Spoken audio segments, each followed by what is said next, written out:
मंगलम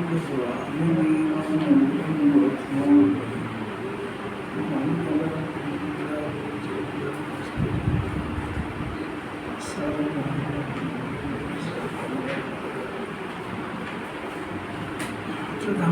सर्वधर्माणां जयति शास्त्रम्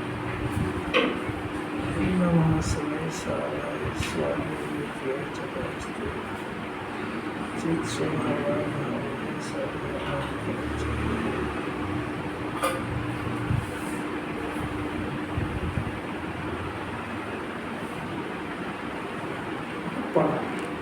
गायक आलम्बन मंत्र यहाँ भी खोलिया मंगल द्वार रे स्वर्ण भानु भरते उपयोग आत्म साक्षात्कार ज्योति जगावी पूजलियो दिनभर मार्ग रे स्वर्ण भानु भरते उपयोग जन्म जयंती चली ना। हाँ तो वही बात है। गायक का आलम्बन देने का मंत्र बनावे मैंने सुनाया उनको एक मात्र गायक का आलम्बन मंगल खोलिया मंगलमय द्वार मंगलमय लिखा मार्ग खोला उन्होंने आत्म साक्षात्कार की ज्योति जगाई है।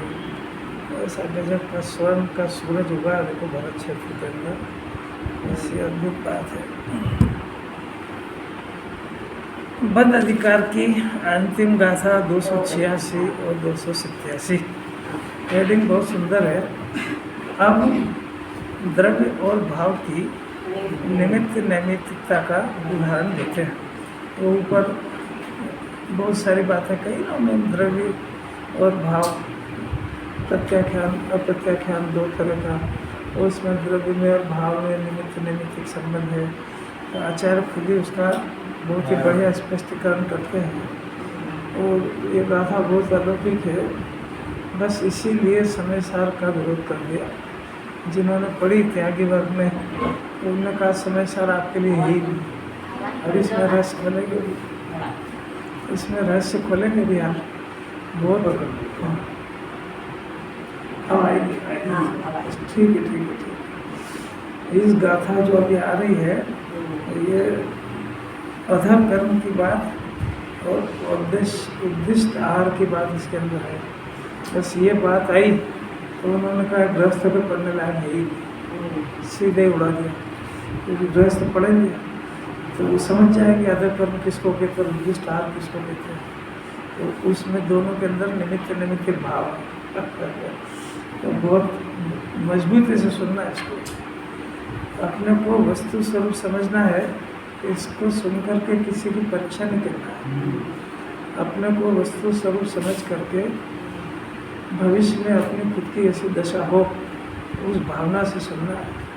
अगर ये गाथा समझ में आ जाएगी तो आज में तो कल, अगले जन्म और अगले जन्म जब भी ये मुनि दशा होगी इसकी तो वास्तविक होगी, भाव भ्रमण के लिए नहीं होगी। नहीं तो फिर वही होगा मनिवृद्धार अनंत बार नवर ले कुछ जाए हे निज आत्म ज्ञान बिना सुख लेश नहीं पाया। ऐसी दशा होगी अगर ये गाथा नहीं समझ में आई तो। इसमें दो शब्द आएंगे अभी इसको खूब गंभीरता से अपने विचार करेंगे। पहले गाथा बोलिए 286-87 प्राप्त गाथा।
समय सार को पढ़ने की एक पद्धति है कि घर से उस गाथा को अच्छी तरह 2-3 बार 4 बार पढ़ के आना चाहिए, और जब यहाँ पर बात समझा देते हैं उसके बाद फिर से पढ़ना चाहिए उसको, अभ्यास तो करना पड़ेगा उसको, क्योंकि अनादि का अनजाना विषय है, अनजाना मार्ग है, जो बातें कर रहे हैं उससे जीव परिचित नहीं है, तो इतना आसान नहीं है कि एक ही बार पढ़ लो समझ में आ जाए, तो होमवर्क तो करना पड़ेगा उसको, पहले घर से पढ़ के आना चाहिए कि कौन सी गाथा चलेगी, आचार्य को क्या कहना है, और अपनी बुद्धि के अनुसार अपन इसका क्या अर्थ निकाल पाते हैं, और फिर यहाँ पर जिनवाणी में उसका क्या अर्थ निकालते हैं, ये मिलान करके घर जाकर के फिर से रिवाइज पढ़ना चाहिए। इतना अभ्यास होएगा तो समय सार अंदर में उतरेगा, नहीं तो ये सोचे कि बस पूरा आके बैठ गया, तो कुछ भी पढ़ने नहीं पड़ेगी उसकी। सब नई नई चीज़ें ना, आप देखो गाथा, आप देखो अधः कर्म आदि जो यह उद्गम द्रव्य के दोष है, उनको ज्ञानी अर्थात आत्मा करता नहीं है। उनको ज्ञानी अर्थात आत्मा कैसे करेगा कि जो सदा परम के भूल एक बात। इसलिए अधा कर्म और उद्देशिक ये 2 चीज़ें आ गई इसमें। ऐसा उद्गलमय द्रव्य है, वह मेरा किया नहीं होता है, वह मेरा किया कैसे हो कि जो सदा अचेतन कहा गया है। कुंदाचार्य ने अपने लेवल से बात करी है, उसमें 2 बातें आई है, अधा कर्म और एक उद्देशिक आहार। इन दोनों के अंदर निमित्त नैमित्तिक संबंध क्या है ये बताना आचार्य को। तो पहले तो अधा कर्म किसको कहते हैं? अधा कर्म है ना हल्का काम, सामान्य भाषा में उसको नीच काम कहते हैं, नीच कर्म। ऐसा कौन सा कर्म है कि जो जिसमें जिनवाणी जिसको अधा कर्म कह रही है और वो पुद्गल का है, ऐसे काम जिसमें हिंसा आदि उत्पन्न होती हो, व्यापार व्यवसाय में भी होती है, सभी जगह होती है। वो जो भोजन बनता है उसकी बात चलती है, तो विशेष रूप से ये जो भोजन बनता है वो ऐसा कोई सा भी भोजन नहीं है जो अधा क्रिया से नहीं बनता, यानी पाप से नहीं बनता। चाहे शोले का हो, शोले का समझते हो, गीले कपड़े हो, उसी वक्त का पिसा हुआ नमक, उसी वक्त का मसाला, 3 दिन का आटा हो, जो भी मर्यादा हो, 3 दिन का सब अष्टपेरा घी हो, वो भी जो भोजन हो वो जब बनता है उसका नाम भी अधा कर्म है। क्योंकि कोई सा भी भोजन बनता, इसका ये अर्थ नहीं कि अपन जो भोजन करते हो अधा कर्म है। जो इतना ऊंचा शोले का उसको जिन्होंने अधा कर्म करी है, तो बाकी तो सब आई गया उसमें नीचे तक सब। हम इसको क्यों कहते हैं अधा कर्म? इसलिए कि पानी उसमें बहुत सारा डूबता है, बगैर पानी डूबे भोजन नहीं बनता है। तो उसमें जल का ही जीव जिन्हें परमात्मा ने देखे तो वो बनते हैं उसमें। अग्नि जो जलती है मगर अग्नि के भोजन नहीं बनता है, उसमें अग्नि का ही जीव भी जलता है, इसलिए वो अग्नि का ही जीव भी स्वा होते हैं, वायु का ही जीव भी जलते हैं, और सब्जी जो बनती है उसका तो कहना ही क्या है। और जो अनाज है वो अनाज भी डेथ बॉडी नहीं पुद्गल की, गेहूँ की है ना। अब ये सब अधा कर्म है, अधा कर्म है मैंने करने योग्य नहीं है, और करने का भाव ये पाप है, एक बात ही है। अब अधा कर्म जो ये सारा पुद्गल का दोष है, यानी पुद्गल की क्रिया है, तो पुद्गल में भी इतनी हिंसा होगी ना, ये तो उनको आत्मा ज्ञानी आत्मा नहीं करता है। मुनिराज की मुख्यता से है कि उन्होंने जो है अधा कर्म, उन्होंने जो गृहस्थी छोड़ी, पहले तो मुनिराज बने तो अपने शुद्धात्मा के स्वरूप को जाना, उसको प्रतीति करी, उसमें मैं पना स्थापित करा, और पुद्गल द्रव्य की सुबुद्धि हुई और आत्मा की सुबुद्धि प्रकट हुई। इतना काम हो गया पहले। उसके बाद आकुलता से शरीर से भेद ज्ञान हुआ और शुद्धात्मा का परिचय हुआ, और एक कषाय के अभाव की निर्विकल्प शांति कंटिन्यू चलती है, इसको सम्यक दृष्टि कहते हैं। इतना होने के बाद शुद्धोपयोग बारंबार बढ़ता, उसमें 11 प्रतिमा रहती है। 11 प्रतिमा का स्वरूप सारा जिनवाने के अंदर एकदम स्पष्ट है। तो 11वीं प्रतिमा के अंदर उद्दिष्ट आहार का त्याग हो जाता है। 10वीं प्रतिमा के अंदर अपने निमित्त से बना हुआ भोजन तो ले सकते हैं, और घर के अंदर एक कमरे में रहेंगे, भोजन मांगेंगे नहीं किसी से, घर वाले ला करके दे देंगे तो खा लेंगे, नहीं तो नहीं खाएंगे। इतना त्याग तो पंचम गुण स्थान की 10वीं प्रतिमा में हो चुका है। 11वीं प्रतिमा पंचम गुण स्थान एलक और क्षुल्लक, वहाँ पर उद्दिष्ट आहार का त्याग हो चुका है। उद्दिष्ट आहार किसको कहते हैं? उद्देश्य से बना हो। किसके उद्देश्य से? कि उस त्यागी के उद्देश्य से बना हो, उसको उद्देशिक आहार कहते हैं। किसी अलौकिक बात है, समझने की बात है। उद्देशिक आहार में उनके क्या दोष आ गया? उनके दोष ये आया कि ये अधा कर्म है भोजन बनाने का और ये उनके उद्देश्य से बना है। गृहस्थ अपने उद्देश्य से बनाए तो वो इतना त्यागी नहीं है, इसलिए उसकी इतनी हिंसा, अनिवार्य हिंसा भी चलेगी, तो उसकी अनिवार्य हिंसा होती है। परंतु उनके उद्देश्य से जो प्रतिमाधारी है, जो अहिंसा महाव्रत के धारी है, उनके महाव्रत के अंदर उन्होंने अहिंसा महाव्रत धारण किया।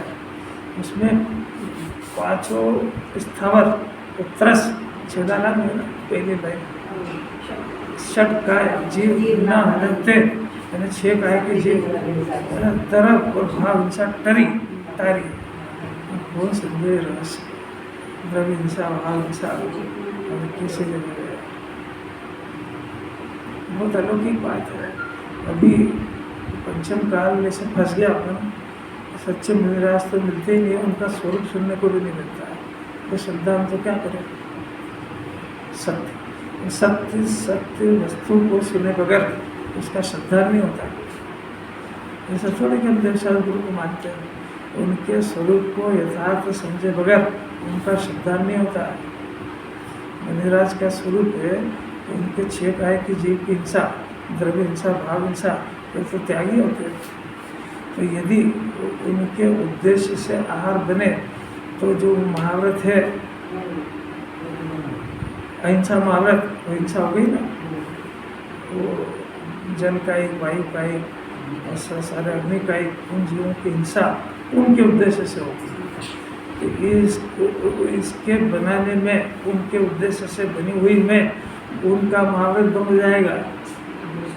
ये बात श्रावक को पता होना चाहिए, क्योंकि श्रावक वहाँ पर बोलता है उनके सामने मन शुद्धि, वचन शुद्धि, काय शुद्धि। तो ये महाराज के लिए बना हुआ आहार मन शुद्धि नहीं है, ये कि साफ झूठ बोल रहा है वो। उनने उनके उद्देश्य से बनाया तो मन वचन काय तीनों शुद्धि नहीं रही हो। अरे कैसी बात है, नहीं अंकित समझ नहीं आ रही। ये हमने बोला ना, मन शुद्धि, वचन शुद्धि, काय शुद्धि का अर्थ है कि ये भोजन आपके निमित्त से नहीं बना है, आपके उद्देश्य से नहीं बना है। इसका नाम मन शुद्धि, वचन शुद्धि है।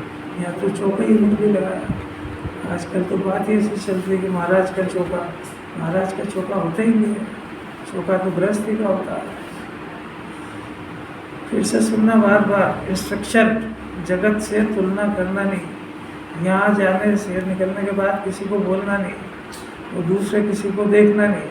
मुनिराज का स्वरूप समझ के श्रद्धा करना कि मुनि दशा लेट होगी तो चलेगी, और जब होगी तब ऐसी होगी कि हमसे 6 गाय के जीव की हिंसा नहीं होगी। इतना महाव्रत में जो पालन करते, अनुव्रत में जो पालन करते, उसके स्वरूप को समझने का नाम चौथा गुण स्थान है। चौथे गुण स्थान में स्वरूप सब समझ में आ गया कि इन ठिकानों पर जीव की हिंसा होती है, वो सब जिन्हें परमात्मा ने कहा है, पर उस हिंसा से वो विरक्त नहीं हो पा रहा है। इसका नाम अविरत सम्यक दृष्टि है। और उसको सब पता है, ऐसा नहीं कि पता नहीं है, उसको पता ही नहीं, वो तो अज्ञानी है। जो पता ही नहीं है वो दोष से कैसे बचेगा? अंकित समझ में आ रही चल रहा, पहले उसको पता तो हो। अभी जगत को यही नहीं पता कि जीव किस किस जगह पे पाए जाते हैं, कौन बताए? अन्य मती को तो प्रश्न ही नहीं है। उनके देव को नहीं पता है कि वो जमी के अंदर साबुदाना की खिचड़ी और वो आलू का ही फलियाल करेंगे, वो तो बुद्धि भ्रष्ट कर रही है। और फिर और गजब है कि वो रात्रि में करेंगे, और ये रात में जीव उदय कौन समझेगा? अन्य मती तो बहुत मतलब वहाँ तो पुण्य भी नहीं होता धर्म वर्म के बाद में भी। ऐसी अलौकिक बात है, ये सुन के इसको समझना चाहिए। कई पाप तो ऐसे हैं जिससे जीव आराम से बच सकता है, और कई अनिवार्य है। तो जिन्हें परमात्मा ने अनिवार्य हिंसा को उसकी दशा देख करके अलाउ किया, उसकी दशा ऐसी नहीं है, पर वो हिंसा तो हिंसा है, चाहे आपको पता लगे चाहे नहीं लगे। तो अच्छा है कि आप उसकी परिस्थिति को जान लो। तो आप जितना अनावश्यक, यदि अपन आधी बाल्टी पानी से नहा सकते हैं तो 2 बाल्टी क्यों बिगाड़नी? अरे जब अपने घर के अंदर 3 सदस्य हैं तो 3 9 रोटी 3 12 रोटी से ज़्यादा बनती नहीं। ऐसा कौन व्यक्ति होगा जो 15-16 रोटी बना के रोज फेंकेगा? नहीं, इतना विवेक तो हो गया कि नहीं उसके अंदर, जो 3 जनों के हिसाब से सब्जी लाएगा कि 1 किलो रोज ला के बिगाड़ेगा? क्या कह रहे? पानी जी कुछ भी समझ नहीं आ रहा। इतना विवेक तो चौथे गुणस्थान से पहले ही हो जाता है उसको।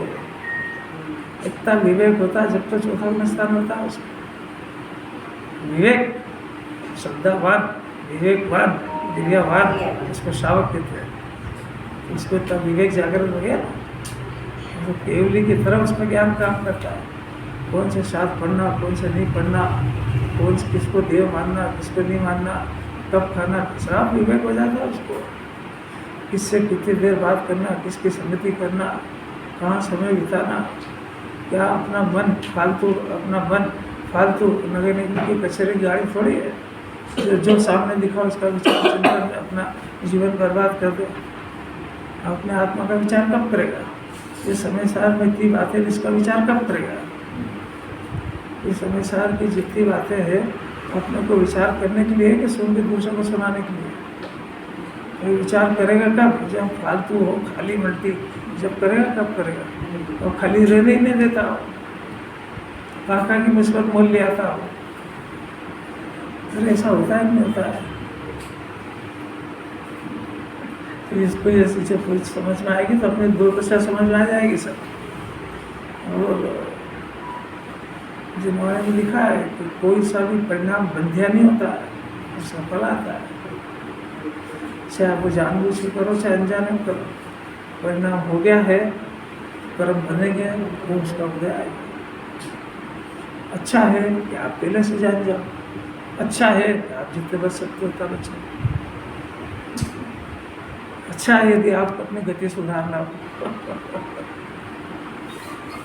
अरे क्या जिन्होंने क्या सुनकुंदाचार की अंतरंग निर्मलता, वो तो देखो अपने को प्रकृति करना करी कि ये जीव यदि इसी जन्म में अपने सब कषायों का अभाव करके परमात्मा बन जाए तो बहुत ही अच्छी बात है। अगर ये नहीं बन पाए तब तक, तो जब तक अनंत नहीं बने तब तक संसार में रहे तो दुख नहीं पाए ज़्यादा। अनुकूल सामग्री मिले उसको, इतना तो सीख जाए। अंकित को समझ आ रहा है क्या काम? भाई काम तो परमात्मा बनने का है, बहुत सरल है। अगर बन जाए तो बहुत अच्छी बात है, नहीं बने और अपनी कमजोरी से देर हो, इसमें अपनी स्थिरता नहीं हो तो कम से कम संसार में रहेगा। तो ज़्यादा दुख के भंवर में तो नहीं फंसा ले अपने आप को, क्योंकि ये जो परिस्थिति बनने वाली है वो सब इसके परिणाम के अनुसार ही बनने वाली है। नहीं तो दुख भोगेगा और कोई सुनने वाला नहीं जगत में। अरण्य रुदन है, अरण्य रुदन समझते, जंगल के अंदर चिल्ला रहा सुने कौन, चारों तरफ वीरान। ऐसा ही है जंगल में जियो, उसकी कोई चिंता थोड़ी है। कोई अरण्य रुदन है, आपका पेट दुखे, दांत दुखे तो सब सांत्वना दिला देंगे, डॉक्टर के पास ले जाएंगे, और भोगना भी इसी को पड़ेगा।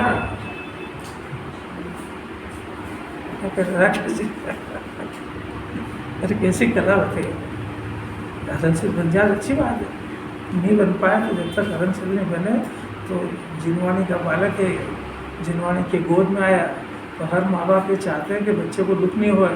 ब्याह के बाद नहीं उतना लंबा सोचते वो तो, अपने पास रहे जब तक तो खुद भूखे रह के पाल लेते हैं उसको। कितनी करुणा होती है माँ बाप की। उसके बाद भी कितना लंबा सोचते हैं वो कि उसके ब्याह हो जाए फिर भी दुखी नहीं रहे, जहाँ जाए वहाँ।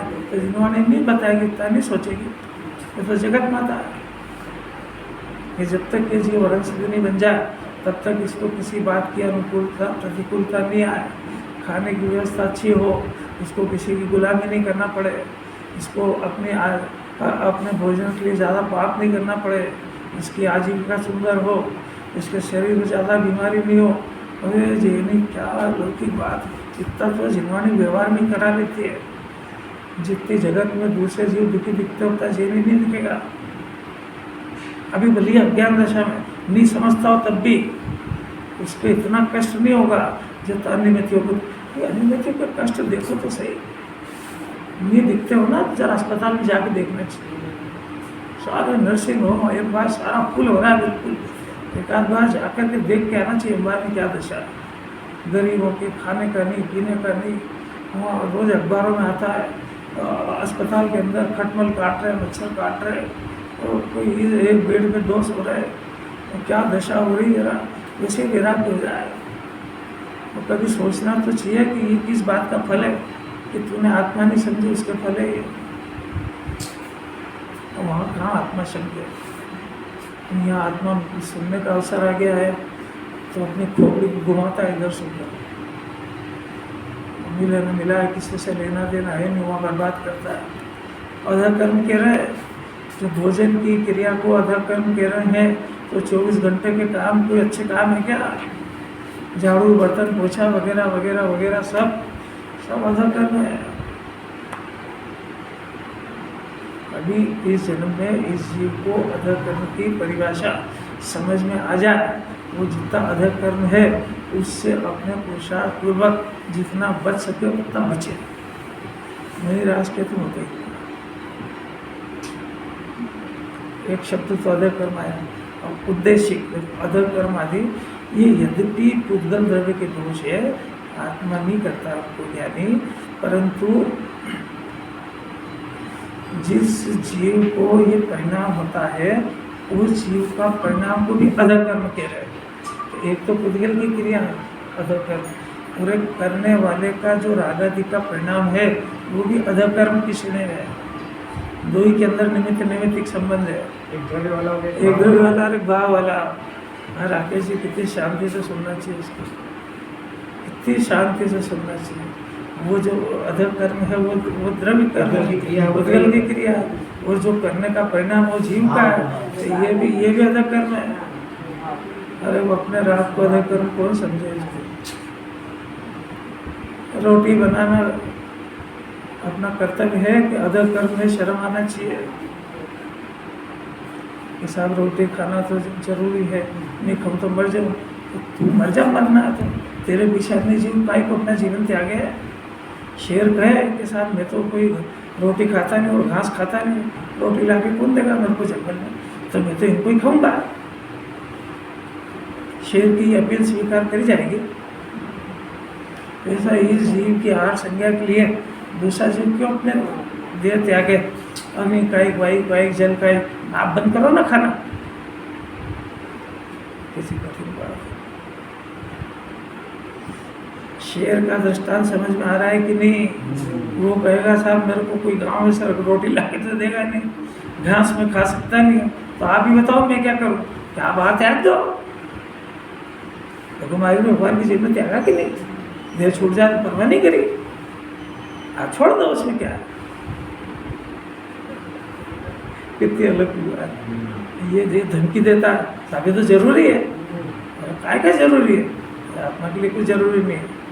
आत्मा के लिए तो उसकी एक पर्याय अनंत सुख हो, ये जरूरी है। उसका जन्म अनंत सुख भोगने के लिए हुआ है, उसका जन्म मोक्ष जाने के लिए हुआ है। बाकी काम तो मजबूरी में होते हैं। कभी उसको कर्तव्य समझता है, मर जाएगा। कर्तव्य समझना मिथ्या दर्शन है, और मजबूरी में करना अलग बात है। क्या करें? अपन तो जिंदा रहने के लिए पाप ही इतना करके आए। अपना शरीर कोई ब्रज मारा सेवन का नहीं है कि जो नहीं खाएगा तो भी वैसा कैसे ही रहेगा। अभी नहीं खाएगा तो 2 दिन बाद शक्ल दिखाने लायक नहीं रहेगा। उपवास कर लेगा तो अपना चेहरा ही नहीं दिखेगा आज में। ऐसी तो दशा उसकी। किसी किसी बात है, कुछ काम के नहीं लग रही क्या? सोचना चाहिए कितना पुण्य किया होगा अपन ने, जो कुंकुंदाचार्य के शब्दों का मर्म अपने ज्ञान में आ रहा है। और अभी सिर्फ श्रद्धा करने के लिए आ रहा है, अपनी बस की बात नहीं है कि अपन अधर कर्म से बच जाए। पर अधर कर्म का स्वरूप तो समझ सकते हैं, और ये तो समझ सकते हैं कि अधर कर्म में जो मेरा परिणाम इसमें इन्वॉल्व हो रहा है, उस परिणाम की सज़ा मेरे को भोगना पड़ेगी। ये भगवान को द्रव्य की बातें मत सुनाना कि तो जीव खाता भी नहीं और इसमें कर्म भी नहीं बनते, वो द्रव्य स्वभाव की बात है। और अभी उसके परिणाम की बात चल रही है, और ये परिणाम चल रहे हैं। ज्ञान करना इसको है जानना कि जितना बच सके उतना बचने का अभ्यास करना, जितनी आत्मा की महिमा ला सके उतनी आत्मा की महिमा लाना, जगत से ज्ञाता रहना जगत का। ये हम लोग समझ आता है कि नहीं आता? अभी पहले अदर कर्म की तो समझ लो, उद्देश्य के भी ला रहे हैं। अभी इतने सुपर फास्ट आगे का है कुछ मेरे को मालूम आएगा उद्देश्य। बड़ी खबर छे कि आगे पॉइंट उद्देश्य का आ रहा है। अदर कर्म तो समझ लो, अभी अपन घर में जो काम करते हैं सब कपड़े धोने का अदर कर्म है। जो इस कपड़े वापरने पर ये कल सर्फ से धुलेगा, वो सर्फ वो निगोर के एक जीव के लिए पॉइजन है। वो उसकी आँख में जाएगा, उसके मुंह में जाएगा, वो मरेगा। वो आग की कृपा से मरा वो, तो इसकी सज़ा आपको भी भोगना पड़ेगी। इस आप फिर क्या करें? कुछ हो सब नहीं छूट रहे, नहीं छूटते तो अपराध है। आप जितना कम कर सकते हो उतना कम करो, थोड़ा लिमिट करो उसकी। अलमारी के अंदर जितनी साड़ियाँ रखी है वो सब आपके परिग्रह की सूचना देने वाली है। बहुत आराम बहुत परिग्रह नरक का कारण है। ऐसा उससे सब हमारी इज्जत रहती है, तो इज्जत रोलो पहले।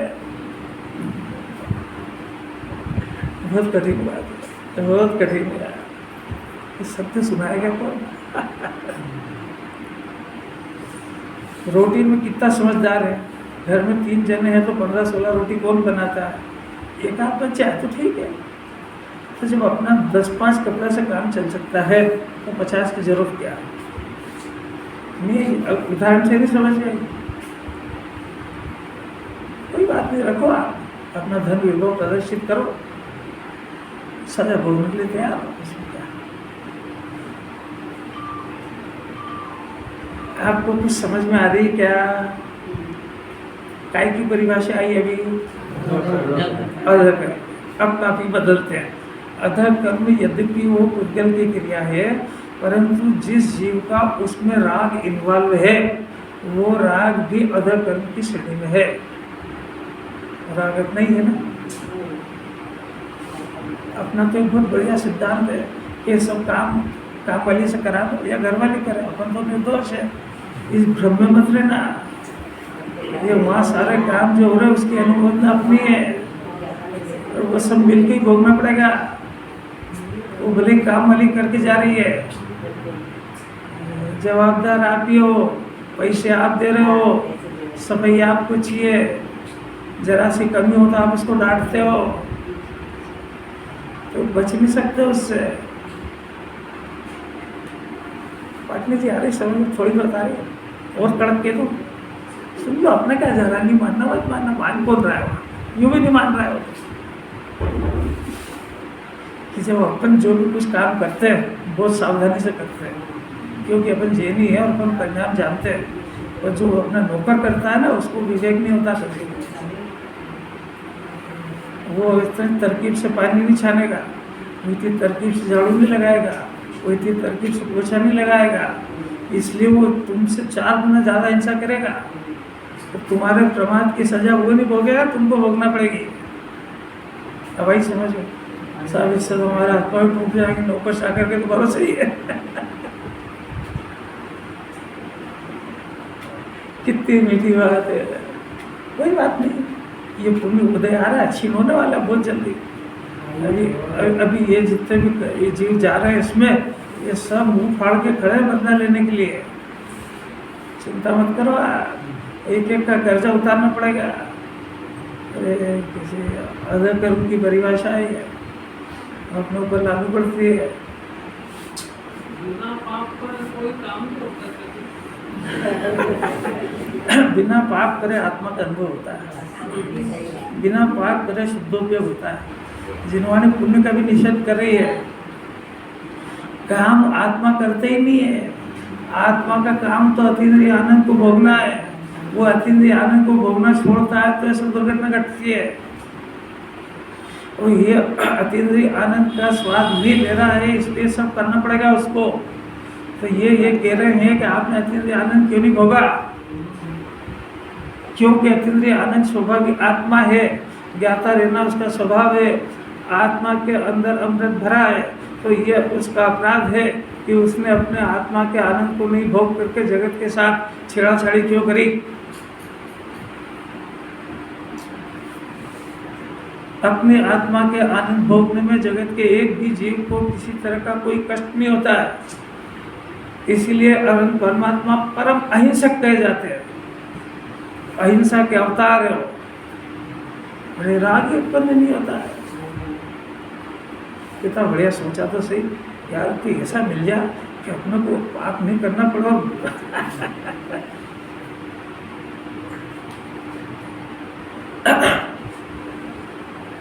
तीसरे काल तक जब तक कर्म भूमि थी तब वहाँ ऐसा पाप नहीं करना पड़ता था। इच्छा हुई और कल वृक्ष भोग भूमि के अंदर ये तो कर्म भूमि है, भोग भूमि में मिल जाता था। परंतु वहाँ भी जीव दुखी था, अपना रह के आया है, उसमें क्या दुख था? कल वृक्ष के सामने जाके भीख तो मांगना पड़ी। आत्मा का स्वभाव भीख मांगना नहीं है। ये इच्छा तो उत्पन्न हुई ना उसके खाने की, यही तो दुख है उसको। अरे कैसी बात है। अच्छा एक बात बताओ, इच्छा उत्पन्न होना ये दुख है कि इच्छा उत्पन्न होने के बाद उसकी पूर्ति करना ये दुख है? अच्छा, अरे उत्पन्न होना भी दुखी है।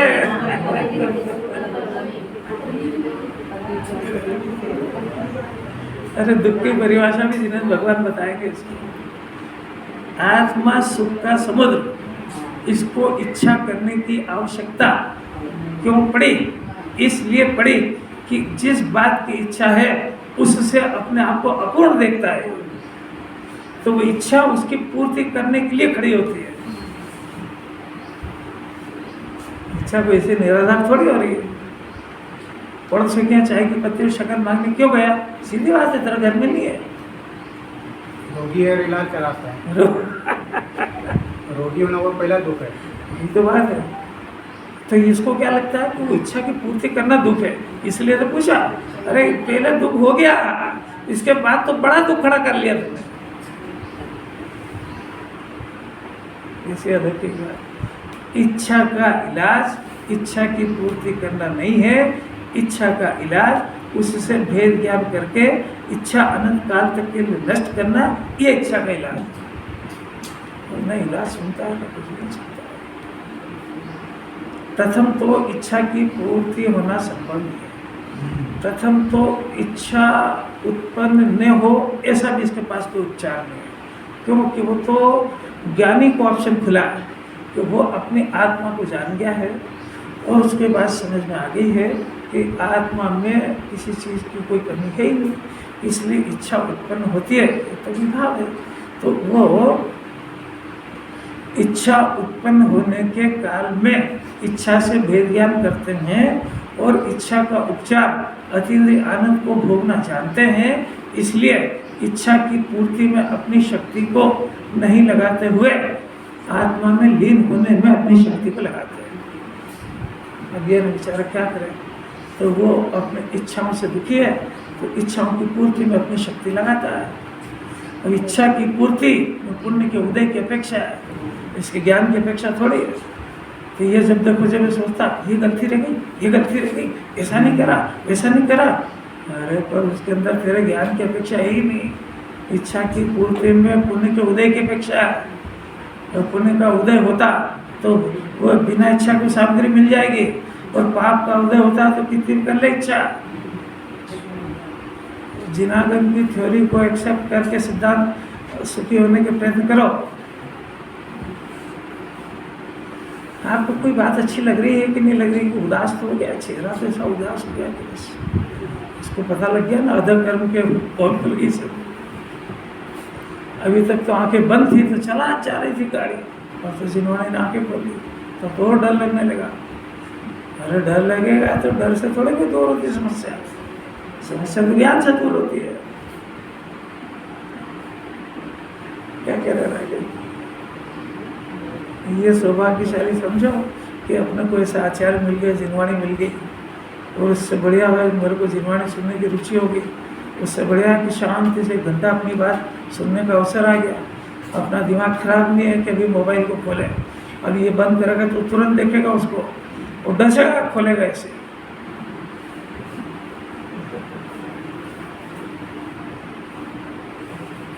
क्या कह रहे पाटने जी?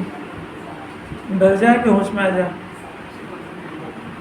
अब दूसरा टॉपिक, दोनों हो गए ना इसमें, आत्मा कैसे कर। अब दूसरा टॉपिक अधः कर्म। अब दूसरा उद्देशिक। उद्देशिक का अर्थ होता है उद्देश्य से बनाया हुआ। आज की बात है ना,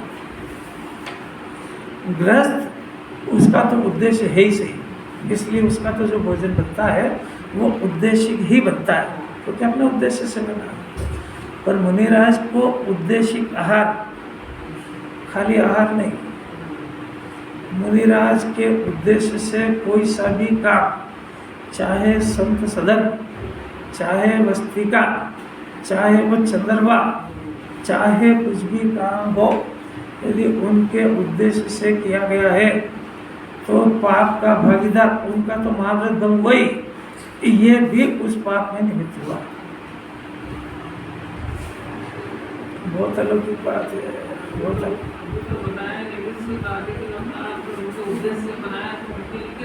तो अभी पुरानी गाथा में क्या समझाया कि वो जो उद्गल है, उद्गल द्रव्य और इसका भाव, इसमें निमित्त संबंध है, तो उनके उद्देश्य से बना हुआ, यानी उनके यदि अभी आगे बात आएगी ना कि वो जो उनके उद्देश्य से बना हुआ भोजन, तो भोजन करने का परिणाम तो इधर है, पर उनके उद्देश्य से बना है तो उसमें और इसमें निमित्त संबंध है।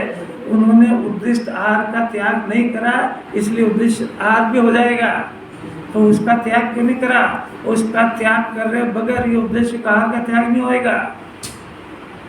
और अगर ये ले लिया है तो उद्देशिक आहार वो तो है पुद्गल, और यहाँ लेने वाले का परिणाम ही जीव का परिणाम है। इन दोनों में निमित्त संबंध है, यही तो सिद्ध कर रही गाथा। आहार है ना, आहार तो आहार ऐसा कभी नहीं होगा कि आप ये भोजन थाली में रखा और ये पेट में चला जाएगा अपनी क्रियावती शक्ति से, जाएगा अपने क्रमबद्ध परिणाम से, पर जीव के भाव के बिना नहीं जाएगा, भाव से नहीं जाएगा, भाव के बिना नहीं जाएगा। बात समझ में आ रही है? भाव से नहीं जाएगा। उसके हाथ में लकवा हो और कुछ हो तो वो कितने भाव करता रहे हो। भाव से जगत में कोई भी काम आज तक हुआ नहीं है, अनंत काल आगे होगा नहीं, पर भाव के बिना भी कोई काम नहीं होगा। रागी जीव को राग उत्पन्न होता ही है, और वो राग उसके बंधन का कारण है, उसके परद्रव्य नहीं है। उन दोनों में निमित्त संबंध है। और रमन जी ने लिखा, बहुत स्पष्ट लिखा कि साहब हम तो कोई आलू खाते नहीं, जगत में तो हमारा सब त्याग है, क्या करें, घर वाले मानते नहीं है, घर में बना है और इतनी मजबूरी आ गई है तो खाना ही पड़ता है, क्या करें। उन्होंने कहा नहीं, तेरे रात के बगैर नहीं खाया। यदि कोई तेरा हाथ पांव बांध देता और चम्मच से ला के मुँह में ठूसता तो हम कहते कि तेरी बिना अच्छा के तूने आलू खाया। बोलिए, वो यहाँ से यहाँ गया है, उसमें तेरा राग, तेरी बेईमानी नहीं चलेगी।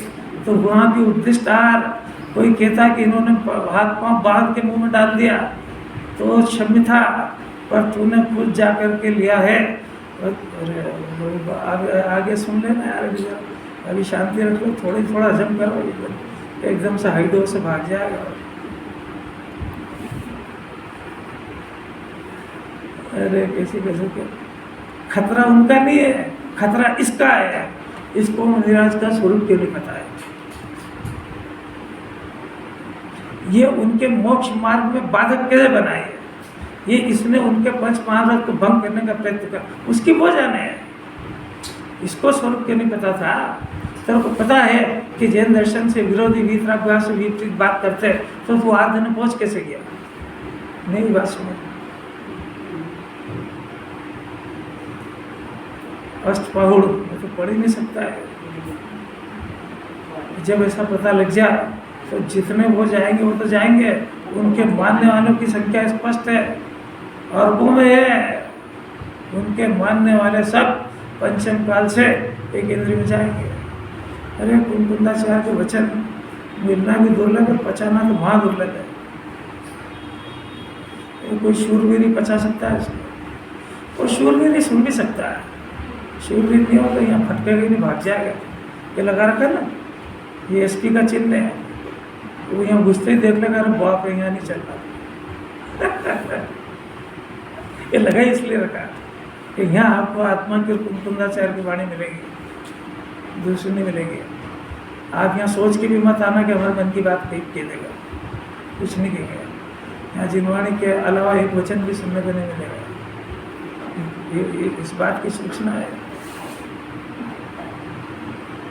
इसके अलावा, इस बाउंड्री के अलावा जितनी जैन धर्म के ऊपर बात चलती है वो सब जिनवाणी को छोड़ करके चलती है, जिसका कुंकुंदाचार्य ने कहा ही नहीं कभी। सारा जगत के अंदर अपना बनाया वो मोक्ष मार्ग चालू कर लिया। पंचम काल में ऐसा होगा ना वैसा होगा, उसमें होएगा। चौथे काल में हलवा जिस विधि से बनता है, आटे को घी में सेक करके शक्कर पानी बाद में डलता है, उसी तरीके से पंचम काल, तीसरा काल, अनादि अनंत एक ही तरीका है हलवा बनने की विधि। इसी तरीके से अनादि अनंत मोक्ष मार्ग एक ही है। आत्मा के आश्रय से सम्यक दर्शन होता है, कालवाल से नहीं होता है। पांचवा काल इसलिए नहीं होता है कि काल से नहीं होता, आत्मा से होता है। पहले बोलना सीखो। नहीं बात समझ नहीं, क्या बोला?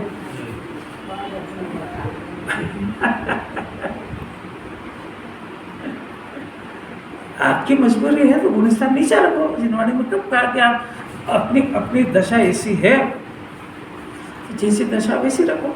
जिनवाणी में अविरत गुणस्थान है ना, तो अविरत को कहा कि तो अविरत सर्वार सिद्धि में 33 सागर तक अविरत दशा रखते हैं, तो कोई दोष नहीं है उसका। पर दशा अविरत रख के पांचवा बताओगे तो अपराध होएगा,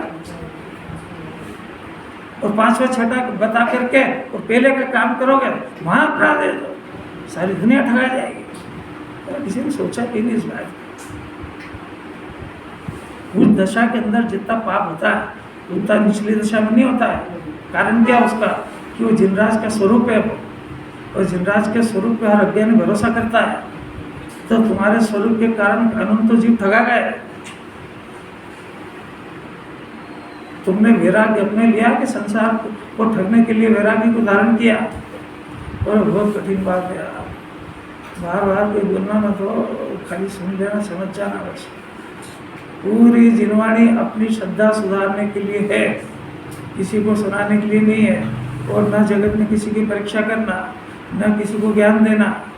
जिसको ज्ञान चाहिए वो पढ़े आचार्यों के ग्रंथ, और यहाँ से कनेक्शन करे, उसका कनेक्शन आचार्य से जुड़वाना, तू बीच में जोड़ने मत लग जाना। नहीं समझ कोई बात। क्या कह रहा राकेश?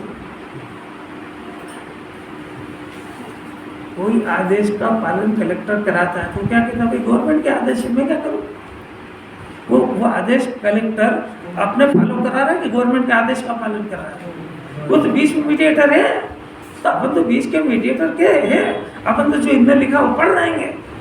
आज जिसको कोई समस्या है वो इनसे मिले, कि साबित तो है ही नहीं, तो आप इतना पुण्य करो अगले जन्म मिल जाएंगे।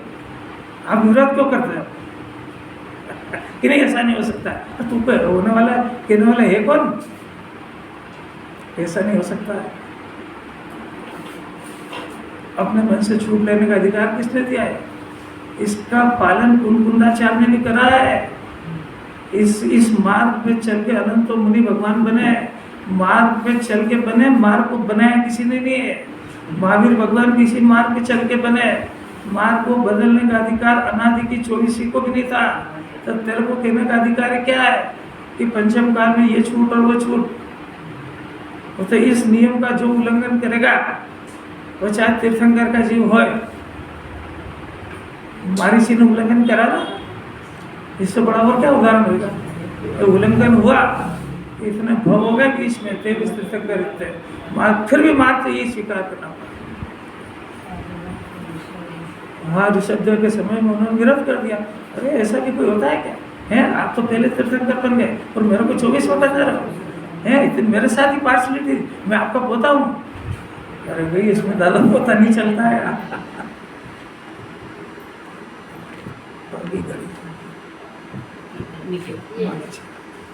टाइम हो गया, उद्देश्य का हार हो गया है। अभी अचेतन का टीका कर लेंगे।